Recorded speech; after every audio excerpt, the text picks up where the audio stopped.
UP में अब तक 237 दंगाई गिरफ्तार हो चुके हैं। बागी दंगाइयों को पकड़ने के लिए पुलिस की छापेमारी नॉनस्टॉप जारी है।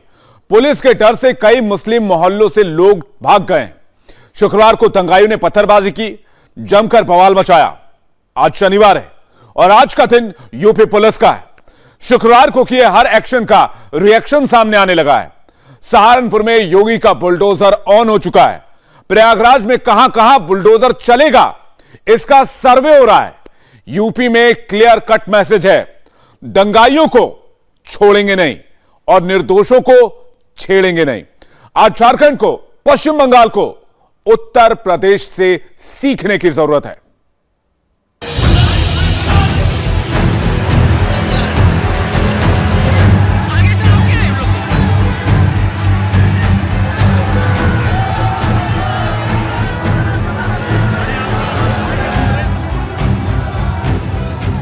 जुमा जुमा नया खेल शुरू हुआ है। 180 मिनट का रिलीजियस साप्ताहिक कार्यक्रम होता है। अचानक शहर शहर हजारों लोग इकट्ठा होते हैं। हजारों पत्थर लाए जाते हैं। 10-10 शहरों को सुलगा दिया जाता है। हर शहर में बिल्कुल एक सा पैटर्न फॉलो किया गया। कोई बिरयानी के नाम पर आया, किसी को नेता के नाम पर बुलाया गया, किसी को मजहब का वास्ता दिया गया, कहीं पर व्हाट्सएप ग्रुप में ऑर्डर दिया, कहीं पर पोस्टर चिपका बुलावा आया। सबको एक ही काम दिया गया, पत्थर मारो, बवाल काटो, शहर शहर डरा दो।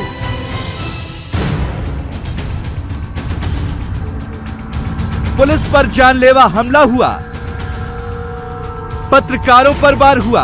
ऐसा लग रहा था पूरे शहर पर ही कब्जा हो गया।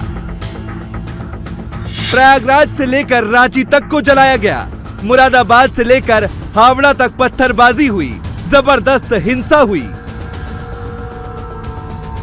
शहर शहर हजारों पत्थरबाज कहां से आए, किसके कहने पर आए, किस शहर को कितना जलाया, एक एक शहर की ग्राउंड रियलिटी रिपोर्ट। सबसे पहले बात उत्तर प्रदेश की, जहां पर जुमे की नमाज के बाद हिंसा का नंगा नाच हुआ। यूपी में जुमे से पहले एकदम शांति थी, सब कुछ ठीक ठाक चल रहा था, लेकिन अंदर ही अंदर एक खास प्लानिंग की गई थी। जैसे ही जुमे की नमाज हुई, शहर शहर बवाल शुरू हुआ।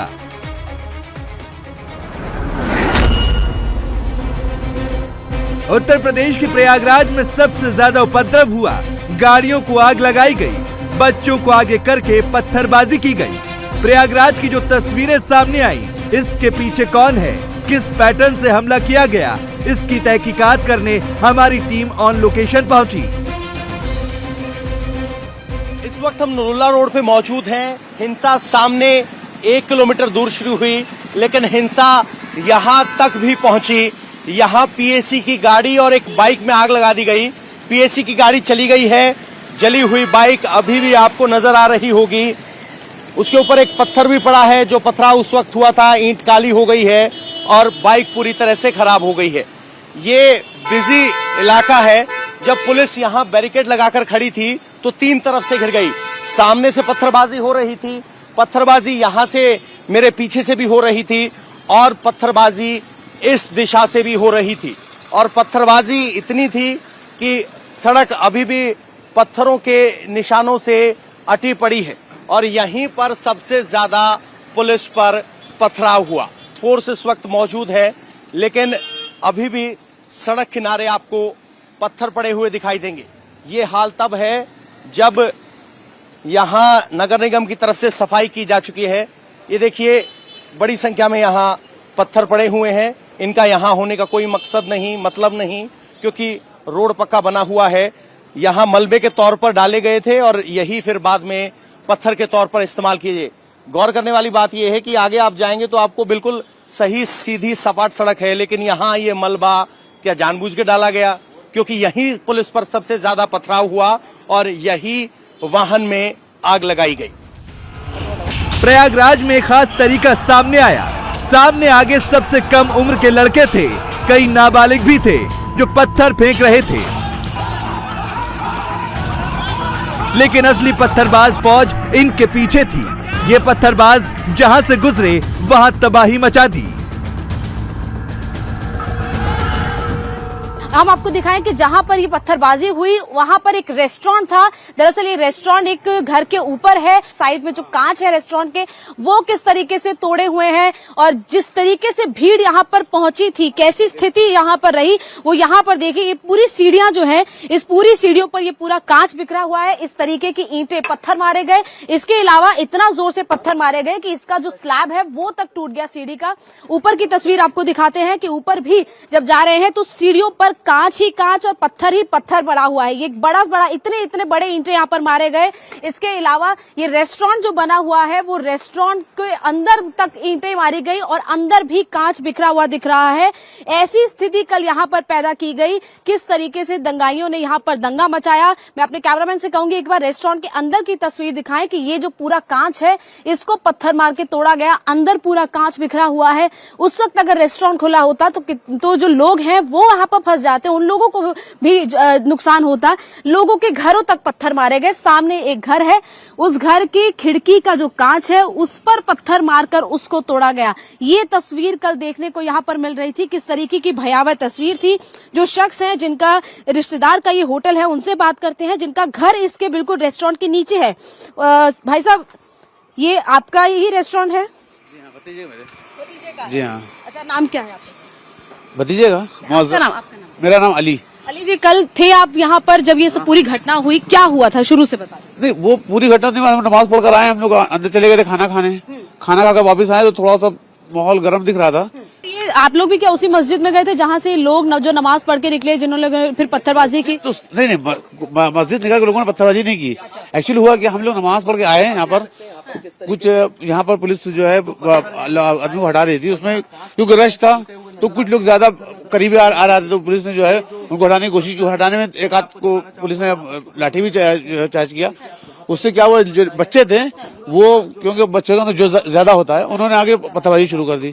उसके बाद फिर जो है इधर से पुलिस ने भी काफी डंडेबाजी, काफी देर तक ये माहौल चला, करीब 1-1.5 घंटे तक ये हुआ। प्रयागराज से सहारनपुर की दूरी करीब 900 किलोमीटर है। यहाँ पर भी जुमे की नमाज के बाद बवाल हुआ। शुक्रवार जुम्मे की नमाज के बाद तकरीबन 2 बज रहे थे जब सहारनपुर की इसी जामा मस्जिद, जो कि 150 साल से ज्यादा पुरानी है, इसी जामा मस्जिद से नमाजी नमाज अदा करके बाहर निकले और अचानक से प्रदर्शन शुरू कर दिया। अपनी अपनी जेबों से जो है नमाजियों ने पोस्टर और पर्चे निकाले, पैम्फलेट निकाले और उसके बाद प्रदर्शन शुरू हो गया। और अचानक से जो भीड़ है वो इस मार्केट में आ गई। दरअसल इस मार्केट को नेहरू मार्केट के नाम से जाना जाता है और ये जो नेहरू मार्केट का ये रास्ता है ये सीधा घंटा घर की तरफ जाता है। और घंटा घर तक जो है तमाम प्रदर्शनकारी पहुंचे और उन प्रदर्शनकारियों की भीड़ में बहुत सारे लोग ऐसे भी थे जो हुड़दंगी थे, जो हुड़दंग कर रहे थे, पत्थरबाजी कर रहे थे।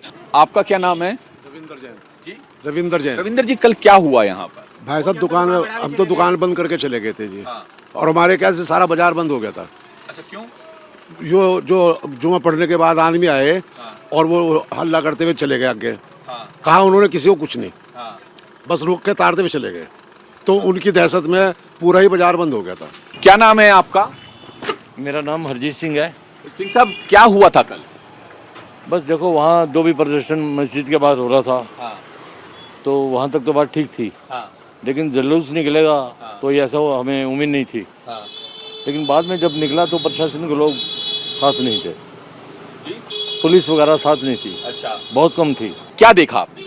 सर, वैसे तो कई दिनों से ये सुना जा रहा था कि इसका विरोध होगा। हाँ। विरोध प्रदर्शन होगा, लेकिन इतनी संख्या में आ जाएंगे सभी लोग, इसकी उम्मीद नहीं थी। हाँ। और उसको प्रशासन को भी अनुमान नहीं था इसका। हाँ। प्रशासन जितना सक्रिय होना चाहिए था उतना सक्रिय नहीं हुआ। हाँ। प्रयागराज की तरह सहारनपुर में भी एक सा पैटर्न दिखा। बड़ों ने प्लान बनाया और बच्चों को आगे किया। बच्चे भी जो है पूरे हंगामे में शामिल थे। 12 साल, 14 साल, 15 साल, 16 साल, 17 साल के। हाँ, मैंने ये सुना है कि छोटे छोटे बच्चे थे। हाँ। 12-12 साल के बच्चे। लेकिन ये जो कुछ भी क्या, ये बड़ा चिंताजनक बात है। जुमे के दिन जो कुछ हुआ वो सिर्फ चिंताजनक नहीं बल्कि डराने वाली बात है। शुक्रवार को पत्थर चले तो शनिवार को बुलडोजर आ गए। जिन जिन अपराधियों ने साजिश रची उनके महल पत्थर पत्थर हो गए।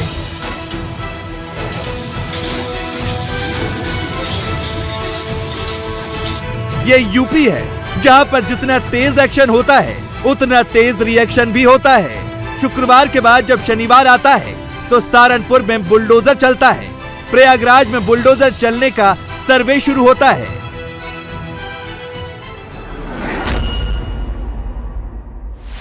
यूपी में शहरों के नाम बदल रहे थे। जुमे के बाद तस्वीर वही थी। ये यूपी का मुरादाबाद है। यहाँ पर भी जुमे की नमाज के बाद हंगामा बिल्कुल वैसा ही था जैसा यूपी में प्लान किया गया था। 10 जून को जुमे की नमाज के बाद यूपी के मुरादाबाद में भी हंगामा हुआ। कुछ लोग सड़क पे उतरे, हाथ में उनके नुपुर शर्मा के पोस्टर थे। बहुत देर तक नारेबाजी हुई और उसके बाद यहाँ से इसी रास्ते से आगे निकले। सैकड़ों की संख्या में वो भीड़ थी। यहाँ पे पुलिस पहले से ही मौजूद थी, लेकिन उसके बावजूद भी लगातार नारेबाजी और हंगामा होते रहा और इस सड़क से वो लोग आगे निकले, आगे चौक तक जाके हंगामा किया। पुलिस ने रोकने की कोशिश की, लेकिन वो लोग नहीं रुके और उसके बाद पुलिस को बल प्रयोग करना पड़ा, लाठीचार्ज करना पड़ा। उसके बाद यहाँ से वो लोग गए। पुलिस ने इस मामले में अभी तक 90 लोगों के खिलाफ FIR दर्ज किया है, जिसमें से 10 नामजद हैं और 80 अज्ञात हैं। 7 लोगों की गिरफ्तारी अभी तक हो चुकी है। पुलिस का ये कहना है कि वीडियो फुटेज के आधार पे ये तय किया जा रहा है कि वो 90 लोग कौन थे। स्थानीय लोगों का ये कहना है कि जो लोग हंगामा मचा रहे थे वो यहाँ के नहीं थे, आसपास के लोग नहीं थे, बाहर के लोग थे जो हंगामा कर रहे थे। पुलिस अब ये तफ्तीश कर रही कि आखिर वो कौन से लोग थे और किस मकसद से यहाँ पे आए थे, उनका लिंक क्या है, और अगर वो यहाँ पे पहुँचे हैं, हंगामा कर रहे हैं और स्थानीय लोग उसमें शामिल नहीं थे तो किस मकसद से आए और कौन उनको भड़का रहा था, इस बात की तफ्तीश यहाँ से की जा रही है। जुमे के दिन मुरादाबाद में जो कुछ हुआ, जिसने उसे देखा वो हैरान रह गया। दिन में जो हंगामा मचा उसका रिएक्शन रात को देखने को भी मिला। पुलिस का ये कहना है कि अभी तक 7 लोगों को गिरफ्तार किया गया है, 10 लोग नामजद है। आपके पास क्या जानकारी है, कितने लड़कों को पुलिस ने उठाया है अभी? ये क्या जानकारी यही है प्रशासन की तरफ से भी, और कल मैं रात भी कितने आदमी आए थे, रात 4 रात आए थे, सुबह 5-6 अब आए हैं। मेरे बजनू को गिरफ्तार करा है, तो वो 8-10 हो या 10-12 उन्होंने उठाए होंगे ज़रूर अपने हिसाब से, लेकिन कल मैं वो उसकी सही तादाद मुझे नहीं मालूम। जुमे की नमाज के बाद हाथरस में भी एक खास मैसेज देने की कोशिश की गई थी।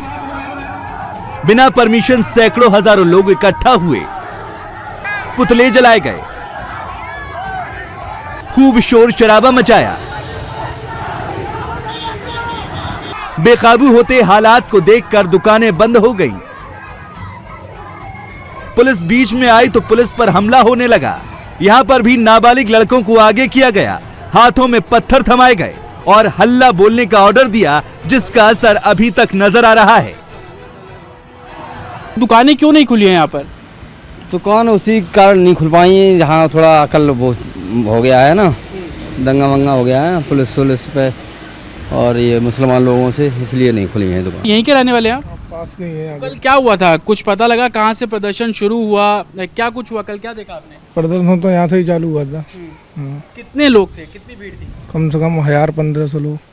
सब यहीं के रहने वाले लोग थे या बाहर से भी कुछ लोग आए थे? यहीं के थे सब। यहीं के। क्या हो, कल आपकी दुकान खुली थी यहाँ पर या कल आप भी बंद थे? बंद थी। क्या वजह थी, क्यों बंद थी दुकान? जुलूस लगा रहा था। तो क्या बोला गया था कि दुकानें बंद करना है? नहीं। फिर क्यों बंद किया? पता नहीं, सबकी बंद हो रही, हमने बंद कर दी। यूपी में पुलिस का एक्शन शुरू हो गया। जिसने कानून तोड़ा उसको छोड़ा नहीं जाएगा। शायद इसी का डर है, हाथरस के मुस्लिम मोहल्लों से उपद्रवी भाग गए हैं। इलाके में सन्नाटा पसरा हुआ है। आप तस्वीरें देखिए, ये गलियों की तस्वीरें हैं। आपको एक शख्स भी बाहर खड़ा हुआ नजर नहीं आएगा। और थोड़ा आगे जाके मैं आपको इस पूरे मोहल्ले की तस्वीर दिखाने की कोशिश करूं तो इसी तरीके से पूरे मोहल्ले में सन्नाटा इस बात को लेकर भी है कि प्रशासन कार्रवाई कर रहा है। 50 से ज्यादा लोगों को गिरफ्तार किया जा चुका है और लोगों में डर इस बात को लेकर है कि लोग जब पुलिस यहां पर आ रही है, इस वजह से लोग घरों से बाहर निकलना भी नहीं चाह रहे हैं। जिन महिलाओं से हम बात कर रहे हैं वो भी ये कह रही हैं कि उनके बच्चों को उठाया गया, हालांकि वो ये बोल रही हैं कि किसी भी तरीके से वो उनका इन्वॉल्वमेंट नहीं था, लेकिन उसके बावजूद जो है वो कार्रवाई पुलिस कर रही है। क्या आपके यहाँ से भी किसी को लेके गई है पुलिस? क्या नाम है उन दोनों का? उवैस सलमान उवैस। तो क्या प्रदर्शन में शामिल थे क्या वो दोनों? सो गए, नमाज पढ़ के। नमाज पढ़ के सो रहे पता नहाता भी ना तो कहा हुआ कहा ना हुआ, नमाज पढ़ के सो गए। शाम की 5 बजे आए। 2 देवर हैं और घर में सो रहे थे, पता नहीं किसी ने कह दिया कि घरों में से खींच रहे हैं, वो भागे, यहीं से भागे, इतनी देर में पकड़ लिया पल्ली गली में से। और उन्होंने कहा था कि जाइए अब तुम्हारा काम हो गया, निकल जाइए आप। तो हम जाने लगे। अब उन्होंने नहीं मालूम किधर से कौन शख्स ने वो पत्थर फेंक दिया पुलिस के ऊपर। तो अब देख बाबू साहब, अब उन्होंने हमारे ऊपर वो लगाया, तो इसलिए यहाँ डरते हैं लोग। वो प्रशासन को डरना भी चाहिए। और ये तो हमारे देश की वर्दी हमारे लिए बहुत अच्छी है और हम तो इनसे डरेंगे नहीं तो फिर और किससे डरेंगे।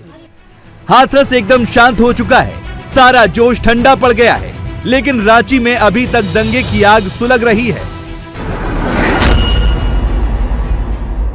रांची में बात पत्थरबाजी आगजनी तक नहीं रुकी, बल्कि इससे 2 कदम और आगे निकली। पुलिस पर गोलियां तक चलाई गईं, मंदिरों को निशाना बनाया गया। जुम्मे की नमाज के बाद रांची में हिंसा का खूनी खेल खेला गया। रास्ते में जो आया, जो गाड़ी आई, सबको बर्बाद नेस्तनाबूद कर डाला। बड़ी पुरानी कहावत है, कानून के हाथ बड़े लंबे होते हैं, लेकिन झारखंड में यही हाथ मदद की गुहार लगा रहे थे। जो आवाजें अब आप सुनेंगे वो आपको बहुत परेशान कर सकती हैं। देखिए देखिए पत्थर चला रहा, देखिए देखिए, आप इधर आ जाइए, आप इधर आ जाइए, इधर आ जाइए, इधर आ जाइए सर, सर पत्थर चल रहा है सर, हमको कवर में लगा, मेरा मोबाइल टूट गया सर, जल्दी से सर देखिए, अभी पत्थर चला रहा था सर, फोर्स भेज दीजिए सर, फोर्स भेज दीजिए। मेन रोड पर इसी जगह से हिंसा की शुरुआत हुई थी। डेली मार्केट का ये इलाका है, यहाँ पर आप देखिए डेली मार्केट है, अंदर काफ़ी दुकानें हैं। इसी जगह पर सबसे पहली बार कुछ युवक जो है वो यहाँ पर जमा हुए थे और यहाँ पर जब लोग जमा हो रहे थे, इसके बाद धीरे धीरे उनकी संख्या बढ़ने लगी।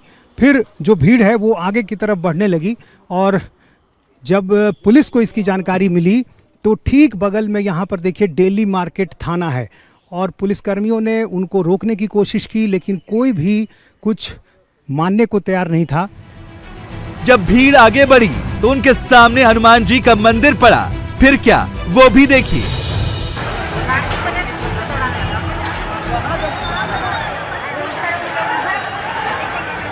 देख रहे हैं, देखिए मंदिर पे फेंक रहे हैं, मंदिर पे मार रहे हैं, देखिए देखिए मंदिर पे घुस रहा है,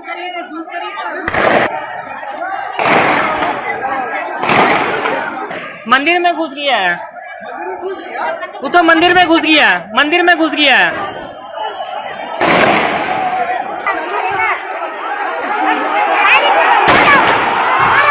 मारो मारो, ये सब पूरा तैयारी के साथ हुआ है।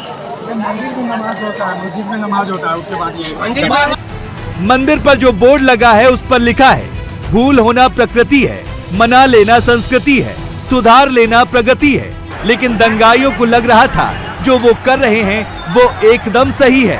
भीड़ के निशाने पर संकट मोचन मंदिर था और मंदिर को किस तरह से नुकसान पहुंचा है इसकी तस्वीर हम आपको दिखा रहे हैं। आप देखिए जो खिड़कियां यहाँ है सारे के सारे शीशे टूटे हुए हैं। आप देखिए एक एक करके हम आपको दिखा रहे हैं, जितनी भी खिड़कियां हैं सब के शीशे टूटे हुए हैं और नीचे जो है उन शीशों के जो टुकड़े हैं वो यहाँ पर बिखरे पड़े हुए हैं। यहाँ पर देखिए आगे के हिस्से में एक और खिड़की ये भी यहाँ पर टूटा हुआ, चूँकि ठीक सामने सड़क है और उस तरफ से लगातार पत्थरबाजी हो रही थी और लगातार जब पत्थरबाजी हो रही थी तो एक एक कर हर खिड़की को निशाना बनाया गया। और आप देखिए जितनी भी खिड़कियां हैं कोई भी खिड़की यहाँ पर बची हुई नहीं है, सारी खिड़कियां टूट गई हैं और उनके जो शीशे हैं वो यहाँ पर अभी भी बिखरे पड़े हुए हैं। बड़े बड़े पत्थर फेंके जा रहे थे और ये पत्थर शीशे को तोड़ते हुए अंदर मंदिर में आकर गिरे पड़े हुए हैं अभी भी। और जो लोग अंदर थे वो यहाँ डरे सहमे बैठे हुए थे। यहाँ जो मंदिर के पुजारी हैं उनसे बात करते हैं। ये बताइए कि ये जब पथराव हो रहा था तो क्या आप लोग इसी जगह पर थे? हम लोग नीचे भजन कर रहे थे तो एक बैग उधर से हल्ला करते हुए और रोड़ा पत्थर ईटा मंदिर पर चलाना शुरू किया। हम लोग गेट बंद करके सब अपना अपना शरण ले लिए। पुलिस लोग भी भाग करके यहाँ पर ही आकर के छिपे। क्या मंदिर में कुछ ऐसे लोग भी थे जो यहाँ उनका प्रोटेस्ट कर रहे थे? आखिर मंदिर पर हमला क्यों किया गया? हम लोग को ये पता नहीं चला कि मंदिर पर हमला क्यों किया गया। मंदिर की तरफ से आज तक हम लोग पहले भी या आज भी कभी हम लोग विरोध नहीं करते। अपना हम लोग प्रदर्शन करने आए थे, अपना कर रहे थे, उससे हम लोग के लिए जाना था। हम लोग ये समझ में नहीं आया कि एकाएक लोग मंदिर पर पथराव क्यों किया। हम लोग भी देख करके ताजुब रह गए, क्या कि इसके पहले भी आंदोलन हुआ है, लेकिन मंदिर पर कहीं पथराव नहीं था। तो इन लोग का कहीं न कहीं इस बार मन बना के आया था कि मंदिर पर ही हमला करना है। अचानक इतनी भीड़ आखिर कैसे आ गई? शुरू में कहा जा रहा है कि डेली मार्केट के पास कुछ लड़के जमा हुए थे, उसके बाद अचानक भीड़ बढ़ने लगी। तो ये मस्जिद में जब नमाज खत्म हुई उसके बाद वहाँ से लोग आए जी, 2:30 बजे के बाद से भीड़ जो शुरू होने लगा, वो अचानक संकट मोचन मंदिर में 10,000 की संख्या में लोग आए और आते के साथ मंदिर को चारों ओर घेर करके टारगेट बनाए मंदिर को और ये पत्थर फेंकना शुरू किए। बोतल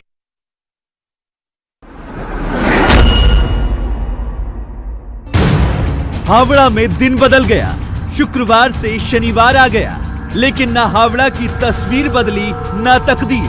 पत्थर चलते रहे, दंगे भड़कते रहे, पुलिस तमाशा देखती रही, आंसू गैस भी दंगाइयों के आंसू ना निकाल सकी। हावड़ा में पुलिस बूथ जलाया गया, गाड़ियों में आग लगाई गई। पश्चिम बंगाल में हिंसा जुमे से पहले भड़क रही है और ममता सरकार उसको कंट्रोल तक नहीं कर पा रही। यहाँ जहाँ कहीं भी आप देखेंगे, यहाँ पे हर जगह पूरी तरीके से यहाँ पर तनाव दिखाई देगा और इस पूरे इलाके में इस समय पुलिस बल तैनात है, लेकिन बहुत ज़्यादा तनाव फैला हुआ है। आगे जाने की इजाज़त नहीं दी जा रही है। लोगों का कहना है कि पथराव कहीं से भी हो सकता है। दुकानों में आग लगी है, लगभग 1 दर्जन दुकान, घरों में आग लगी हुई है। यहाँ पर फायर ब्रिगेड की टीम मौजूद है जो कि आग बुझाने में कोशिश कर रही है। लोगों को घरों से निकाला जा रहा है ताकि किसी तरीके से जो जहाँ पर फंसा हुआ है वो उसको निकाला जा सके। कुल मिलाकर यहाँ पे स्थिति मैं आपको दिखाऊं, अभी भी फिलहाल पुलिस जो है वो यहाँ पर तैनात है और आप देखिए यही वो पांचला जगह है जहाँ पर बमबारी हो रही थी, पथराव हो रहा था। यहाँ पर जम के दुकानों में तोड़फोड़ हुई है। एटीएम जो था उसको तक के नहीं छोड़ा गया है। ये देखिए, ये सामने ये एटीएम है, इसमें किस तरीके से तोड़फोड़ की। समुदाय विशेष के लोग आए, पहले उन्होंने एटीएम में तोड़फोड़ की, पथराव हुआ, आगजनी की। ये देखिए पूरे एटीएम को तहस नहस कर दिया गया है, एटीएम को तोड़ा गया है। सामने आप देखिए ये मकान आपको दिख रहा है, इसको पूरी तरीके से आग के हवाले कर दिया गया है। ये आप देखिए स्थिति कितनी ज़्यादा। अभी फिलहाल फायर ब्रिगेड की टीम यहाँ पर मौजूद है। ये इस पूरी बिल्डिंग में आग लगी थी, दूर करके ये बिल्डिंग जल रही है। यहाँ पर इसको आग बुझाने का प्रयास किया जा रहा है। कुल मिलाकर इस पूरे इलाके में जबरदस्त तनाव है। पांचला जो ऐसी जगह है, यहाँ पर अभी लगातार पत्थरबाजी हो रही। देखिए यहाँ पर पूरे सड़क पर पत्थर बिछे हुए हैं और पूरे इलाके में तनाव अभी भी बना हुआ है। हावड़ा में जो कुछ हुआ वो अचानक नहीं हुआ, किसी के भड़काने पर नहीं हुआ, बल्कि पूरी प्लानिंग के साथ हुआ। हावड़ा में दंगाइयों के निशाने पर सिर्फ हिंदू थे और अभी भी हैं। हावड़ा के पांचला बाजार में जो तस्वीरें आ रही हैं वो वाकई में डराने वाली है। यहाँ पर जितनी भी हिंदुओं की दुकानें हैं उनको लूटने का प्रयास किया गया। ये देखिए लक्ष्मी माता वस्त्रालय है, इसमें पत्थरबाजी चलाई है, ताले तोड़ने की कोशिश की गई है। बगल में सोने की दुकान है, ये राजू लिखा हुआ है, राजू वस्त्रालय, और बगल में एक ज्वेलरी शॉप है, इसको लूटने का प्रयास किया गया है। बड़े बड़े पत्थर देखिए यहाँ पर लेके आए थे, इसको बांध के इस पत्थर से, इस बाट से, देखिए 2-2 किलो के ये बाट है और इस ताले को तोड़ने का पूरा प्रयास किया गया है, क्योंकि ये ज्वेलरी शॉप है एक, और इस पूरे इलाके में पूरी एकदम सनसनी मचाने की कोशिश की है। पूरी दुकानों को लूटने का प्रयास किया है, घरों में आग लगा दी है। सामने आप देख रहे हैं एक हिंदू का मकान है, उसको पूरी तरीके से जला दिया गया है। जो दुकानें लूट नहीं पाए हैं उसको ताले को तोड़ने का प्रयास किया है। पांचला बाजार में अधिकांश दुकानें हैं वो सब हिंदुओं की दुकानें हैं, लेकिन अचानक से ये दंगाई आए, उन्होंने यहाँ पर जमकर पत्थरबाजी की, आगजनी की, दुकानों को लूटने का प्रयास किया और पुलिस ने जब उनको बमुश्किल बहुत देर बाद खदेड़ा तब वो यहाँ से फिलहाल गायब हुए। लेकिन अब स्थिति ऐसी है कि एक तरफ अभी भी मुंह पर मास्क बांधकर यहाँ पर तमाम दंगाई मौजूद हैं और तमाम गाड़ियों को अलग अलग जगह पर जलाया है, दुकानों में आगजनी की है और लूटपाट करने की लगातार कोशिश की। कुछ दुकानों में लूटपाट भी की है। आगे जैसे जिस मकान में आग लगी है देखिए, उस मकान को पहले लूटने का प्रयास किया है, नीचे जो दुकानें थी उसको लूटने का प्रयास किया है और पूरे इलाके में इस समय सन्नाटा पसरा हुआ है और भारी पुलिस बल यहाँ पर तैनात हो रखा है। ये देखिए पश्चिम बंगाल में वही दहशत का माहौल है जिसको कभी 76 साल पहले लोगों ने महसूस किया था।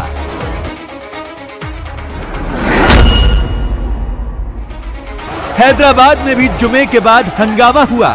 इससे पहले भीड़ कुछ कर पाती, किसी का नुकसान पहुंचा पाती, पुलिस ने एक्शन लिया।